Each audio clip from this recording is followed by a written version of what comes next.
Hello guys, welcome to education for all. आज का हमारा टॉपिक रहेगा ट्रॉपिकल साइक्लोन। ये कैसे फॉर्म होते हैं, इनका नेमिंग कैसे होता है। रिसेंटली बे ऑफ बंगाल में एक नया साइक्लोन आया है, उसने भी रिसेंटली बे ऑफ बंगाल को हिट किया है। 16 ऑफ मई को इसका ओरिजिन हुआ था, आईएमडी ने इस चीज़ को रिपोर्ट किए। इसका नाम है साइक्लोन एम्फेन या थाईलैंड की लैंग्वेज में अम्पुन।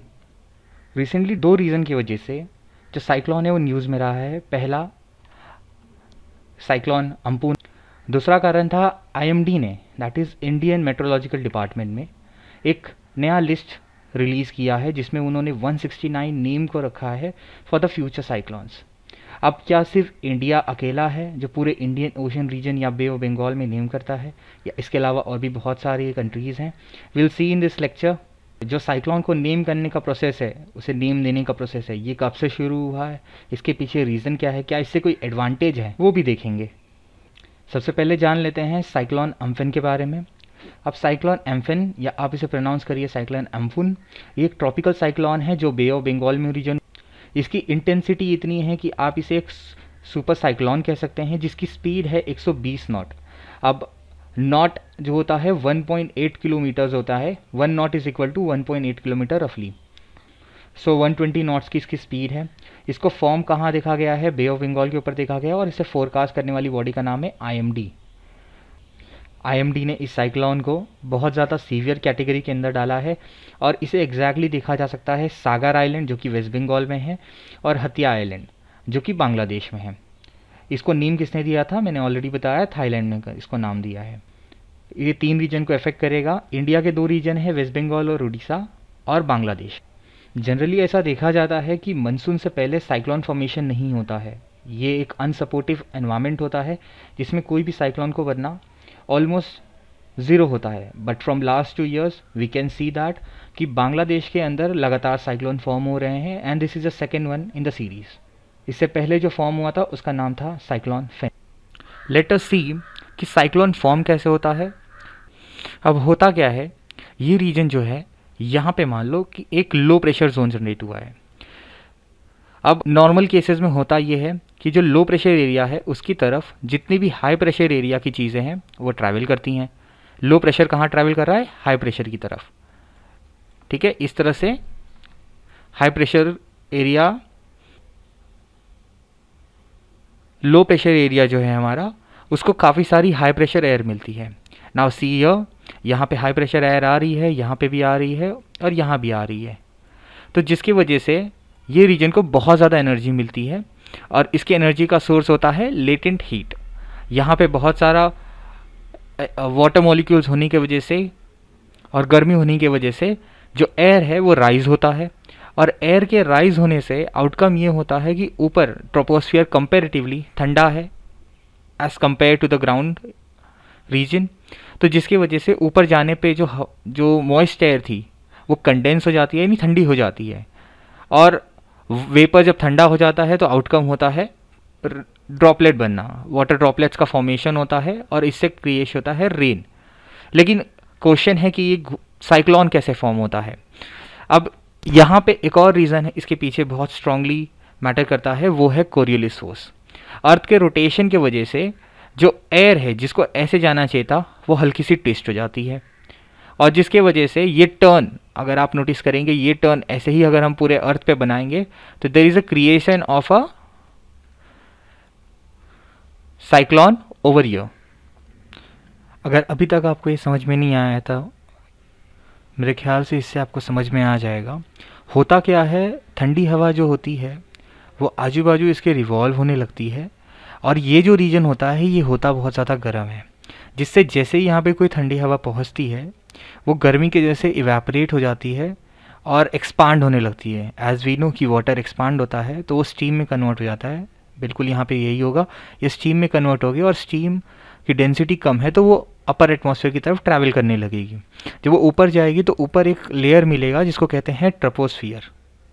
ठीक है, अब ये एटमॉस्फेयर का पार्ट होता है, और इसका टेम्परेचर जो होता है काफ़ी कम होता है। सो ये टेम्परेचर पे जब पहुंचता है तब वो कंडेंस होने लगता है, नहीं ठंडा होने लगता है, जिसकी वजह से जो ये गर्म हवा है ये ठंडी होके, एज यू कैन सी, ये ठंडी होके नीचे गिरने लगती है।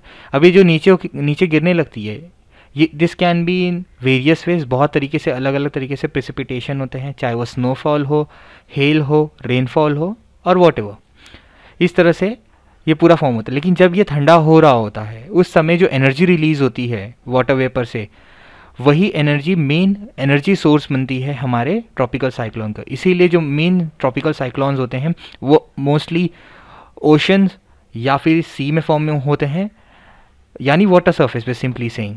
और जैसे ही वो लैंड की तरफ ट्रैवल करना चालू करते हैं उनकी एनर्जी ख़त्म होने लगती है। अब आपको पता है अर्थ जो है हमारी वो रिवॉल्व हो रही है, साथ ही अपने एक्सेस पे वो रोटेट भी हो रही है from west to east direction.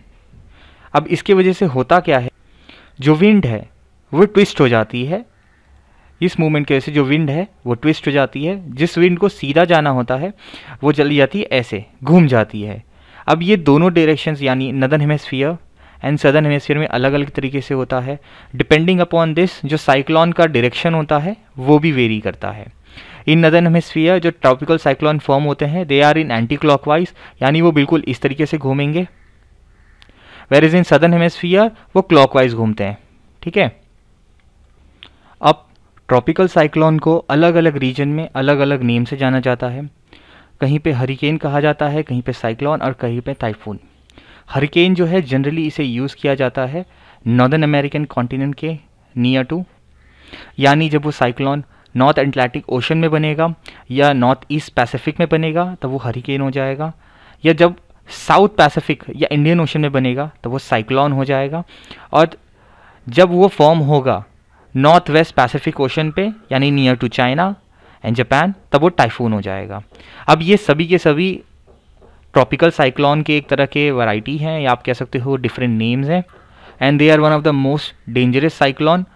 यानी दो तरीके के साइक्लोन होते हैं, एक ट्रॉपिकल होता है, एक टेम्परेट होता है। मैं आज के लेक्चर में आपको टेम्परेट के बारे में नहीं पढ़ा रहा, लेकिन जो ट्रॉपिकल साइक्लोन होते हैं बहुत ज़्यादा डेंजरस होते हैं।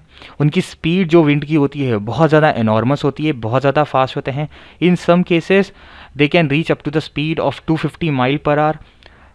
सो आप इमेजिन कर सकते हो, आपको अगर एक रियलाइज़ करना है कि how strong it can be, तो अगर आप 100 या 120 किलोमीटर्स के आसपास कभी किसी व्हीकल पे बैठे हो, ट्रैवल किया, तो आप उस विंड प्रेशर को खुद महसूस कर सकते हो कि हाउ स्ट्रॉन्ग इट इज़। तो इमेजिन करिए 250 माइल्स की स्पीड से आएगा तो what will be the enormous pressure.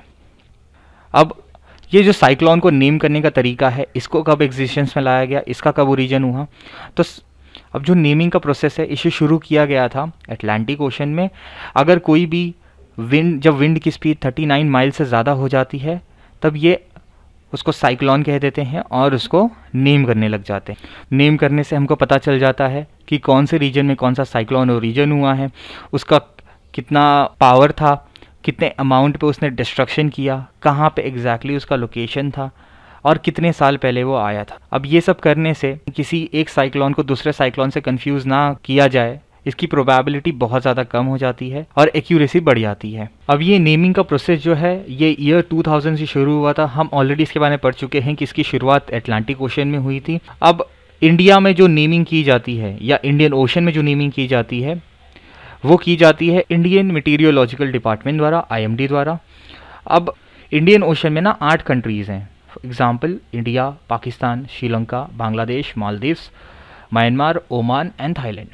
इन सब ने ये प्रोसेस को शुरू किया कब से, 2004 से, और ये एक इंडिया का इनिशिएटिव था। इंडिया ने इसके अंदर, अब जितनी भी कंट्रीज़ हैं वो कुछ सेट ऑफ नेम देती हैं, जनरली दे गिव 8 नेम्स, और ये नेम्स को अल्फ़ाबेटिकल ऑर्डर में अरेंज कर दिया जाता है। For example like in this names सबसे पहला इनिशियल जो शुरू होता है that start with Bangladesh. Bangladesh का B अल्फ़ाबेट सबसे पहले आता है। सो बांग्लादेश का जो नेम है उसे सबसे पहले पिक किया जाएगा। उसके बाद जो सेकेंड अल्फ़ाबेटिक कंट्री होगी उसका नेम लिया जाएगा, और ये सीरीज चलता रहेगा जब तक सारी कंट्रीज़ के नेम खत्म नहीं हो जाते हैं एक एक बार। सो एज वी नो, ऐसे करके 1 2 3 करके पूरी कंट्रीज़ का नेम किया जाएगा और फिर नीचे उनके नाम लिखे जाएंगे। लाइन से सीक्वेंस चलेगा, और अगर जहाँ पे भी इंडियन ओशन रीजन में या अरेबियन सी में या बे ऑफ बंगाल में अगर साइक्लोन आता है तो इसी के हिसाब से उसको नेम किया जाएगा। तो आप ऐसे कह सकते हैं देयर आर 64 नेम, और इसी के बेसिस से जो साइक्लोन है उनको नेम किया जाता है। अब 2017 में नवंबर के महीने में एक साइक्लोन आया था, उस साइक्लोन को नेम किया गया था बांग्लादेश द्वारा और उसका नाम था ओखी। बंगाली लैंग्वेज में ओखी का मतलब होता है आँख। सेम इसी तरीके से फोनी, ये जो थे ये भी बांग्लादेश द्वारा नाम किए गए थे, और फिनी का मतलब होता है हुड ऑफ द स्नेक। बिल्कुल इसी तरीके पे इंडिया भी बहुत सारे नेम सजेस्ट करता है।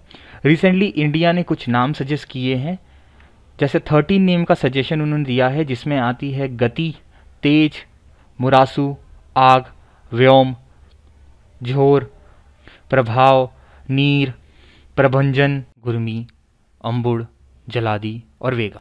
इसमें से बहुत सारे नाम ऐसे हैं जो लोकल पीपल ने सजेस्ट किए थे। आईएमडी कमेटी जो होती है ये फाइनल बॉडी होती है जो फाइनलाइज करती है नेम को। उसके बाद ये नेम जो है पीटीसी को सेंड कर दिए जाते हैं, PTC panel on tropical cyclone. As we discuss initially कि जो नेम है रिसेंटली सजेस्ट कर दिए गए हैं, क्योंकि जो पुराने नेम थे वो ख़त्म हो चुके हैं। तो इसके बाद में जो इंडिया का नेम जब आएगा तो उस समय गति साइक्लोन आप देखेंगे कि इंडिया द्वारा सजेस्ट किया गया है।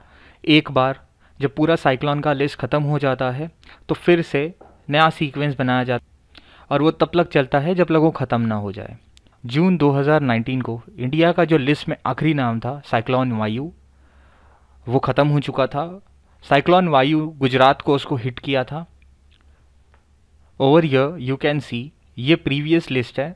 अब यहाँ पे जो हमारा साइक्लोन वायु था वो ख़त्म हो चुका है। अब इसके बाद जो नेक्स्ट नंबर में आने वाला वो होगा साइक्लोन गति। अब साइक्लोन को नेम करने से एडवांटेज क्या है? आइडेंटिफाई करने में हेल्प करता है हमको कि कौन सा साइक्लोन कहाँ आया था। डिज़ास्टर या रिस्क का अवेयरनेस या प्रिपेयर्डनेस है उसको मेंटेन करने में क्लैरिफिकेशन मिल जाता है कि कौन से साइक्लोन की बात हो रही है, जिसके वजह से हम डिज़ास्टर का जो रिस्क अवेयरनेस है उसको एनहांस कर सकते हैं, उसकी प्रिपेयर्डनेस को एनहांस कर सकते हैं, और जिससे जो डिज़ास्टर से जो लॉस होगा उसको हम रिड्यूस कर सकते हैं। और हम जैसे जो कॉमन पीपल हैं उनको भी पता चल जाता है कि किस साइक्लोन की बात हो रही है, के कारण नॉर्मली पीपल में कन्फ्यूजन नहीं होता है। एग्जाम्पल, साइक्लोन तितली जो थी वो अकर हुई थी, तो अभी ये पता है हमको कि वो कौन से लॉन्गिट्यूड पे थी, कौन से लैटिट्यूड पे थी। अब नेमिंग करने से जो साइक्लोन है उसका इन्फॉर्मेशन हम बहुत ज़्यादा दूरी तक करा सकते हैं।